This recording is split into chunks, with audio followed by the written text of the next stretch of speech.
C'est-à-dire que du côté force, tu peux tout faire. Ouais. De ton côté force, tu peux tout faire. Tu peux laisser rentrer, tu peux prendre plus tôt, Oui, tu prends tôt, ouais. puisque c'est ta force, tu vois. Hein. Okay. Donc voilà, Aziz, vas-y, n'hésite pas à rajouter si tu… Ouais, juste pour apporter une petite précision, c'est vrai que donc le moteur, on va le mettre en corrélation avec d'autres préférences motrices en fait. On va pas l'isoler. On va essayer de justement, on va le voir tout à l'heure avec par exemple avec l'épaule dominante, on va essayer d'essayer de comme un puzzle où on va essayer de construire quelque chose de cohérent en fait, avec toutes les préférences motrices. Voilà. Ok. Hop. Et donc on va pouvoir proposer à l'élève différentes situations, ça on le verra tout à l'heure, mais en fait où l'élève de lui-même va pouvoir dire là je suis à l'aise, là ça me pose des problèmes. Donc ça c'est très visible, ça va très vite en fait. Hein. Quand on est à l'aise, on réfléchit pas. Hein. On l'a vu tout à l'heure avec les mains, avec le test des mains. Donc ça c'est rapide, c'est pas coûteux en énergie. Hein. Voilà. Non, c'est clair. Ouais, c'est clair. Mais, voilà, donc juste toujours mettre une préférence en relation avec d'autres préférences pour pouvoir arriver à quelque chose de cohérent. De cohérent. Ouais. Ok. Donc justement, on enchaîne avec la dominante de l'épaule. Ouais. Après, Anthony, on peut dire quand même sur le plan psychologique aussi, c'est peut-être intéressant pour les élèves qu'on a en cours. La personne qui est plutôt organisée à droite au niveau de l'œil, c'est des gens qui sont assez tranchés dans leur avis. Donc, ils ont un côté en fait où ils aiment bien conclure. Donc, ils ont un mode d'analyse quand même qui est assez sévère, entre guillemets. Voilà. Et puis, ils sont pas mal dans le d'accord ou pas d'accord, ou j'aime pas. D'accord. Voilà, c'est des gens quand même qui sont assez tranchés et des gens qui vont assez vite aussi. Hein. Donc, voilà, c'est des gens assez rapides sur le plan tactique, un peu au niveau du tennis. Ils aiment bien conclure assez vite. D'accord. Voilà. Et l'œil moteur gauche, il est beaucoup plus intuitif, il sent bien les choses. Ils sont plutôt favorables ou défavorables. Voilà. Et puis, ils ne sont pas tranchés en tous les cas dans l'immédiat. Donc, voilà, ils aiment bien échanger sur des sujets et puis ils aiment bien parler globalement. Ouais, d'accord. Voilà. Mais là, pareil, on a les deux. Hein. Ouais, on a les deux. Ouais. Voilà. On a les deux. Le moteur switch, d'ailleurs, on fait des petits exercices, des situations plutôt, où justement on va pouvoir cacher l'œil, justement pour faire switcher la personne et la faire travailler dans sa zone non préférentielle. Ouais. Voilà. On verra tout à l'heure avec Alan. Oui, avec quelques images. Ok. Donc là, on voulait vous parler du coup d'une dominante aussi de l'épaule. C'est-à-dire que, comme disait Aziz, on a un sens d'intégration aussi sensorielle. Et en fait, ça n'existe pas la personne qui a les épaules en fait toutes droites. C'est-à-dire qu'on a une posture qui est naturelle avec toujours soit l'épaule droite avancée ou l'épaule gauche légèrement avancée. Donc, c'est ce qu'on appelle le côté spirale. Donc, la façon dont on intègre un peu les informations. Et c'est vraiment, donc ce que disait Aziz, pour faire le lien avec l'œil moteur, c'est vraiment coupé avec l'œil moteur. Donc, il y a des gens en fait qui sont très organisés à gauche, comme moi par exemple. Moi, j'ai l'épaule gauche devant et l'œil gauche en prise d'information, ou des gens très organisés à droite avec épaule droite devant et œil droit préférentiel. Et tu peux avoir l'inverse aussi. Tu peux avoir œil droit, épaule gauche. Voilà, et on peut avoir les droits, épaule gauche, et œil gauche, épaule droite. Hein, d'accord. Donc ça, c'est très intéressant pour le tennis parce que ça nous donne en fait ce qu'on appelle des chemins de lancement, donc les fameuses préparations au tennis. Hein, c'est-à-dire que quand on voit des coups droits et des revers, on voit bien que les coups droits et les revers se ressemblent à haut niveau, mais ils sont tous différents quand même. Et donc quand on enseigne le tennis avec notamment des prises d'élan, des fois on demande des choses qui sont peut-être à l'inverse en fait du fonctionnement naturel de la personne. Exemple, vous avez quelqu'un en fait qui a une épaule gauche dominante et donc par exemple vous lui demandez du coup d'avoir un vissage important avec cette épaule gauche qui vient se mettre devant, donc d'avoir une prise d'élan importante. Et l'idée en fait c'est de construire en fait ce coup droit autour de son épaule. C'est-à-dire que cette personne-là, elle va visser de manière importante les épaules parce qu'elle a son épaule gauche qui est dominante, donc il faut qu'elle mette cette force en avant. Par contre, la fin de geste va être assez écourtée et assez enroulée. Alors voilà, on entend parfois sur les cours en disant il faut que tu finisses loin devant, loin de toi, etc. Mais ça ne correspond pas du tout en fait par exemple à cette personne qui est épaule gauche. Donc cette personne va plutôt avoir un coup enroulé. en fin de geste, notamment en coup droit. Voilà.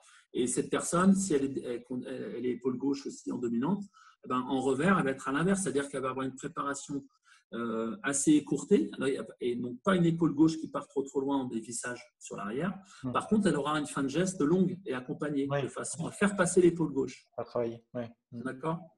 Donc voilà. Alors pareil, on a des tests on a des tests aussi pour détecter entre guillemets le côté fort de la personne. Ok. Voilà. Ok. Et donc pour finir sur celle-là, le cadran préférentiel. Le cadran visuel. Alors on avait une diapo en fait, la diapo 20. D'accord. Sur le PowerPoint. Hop.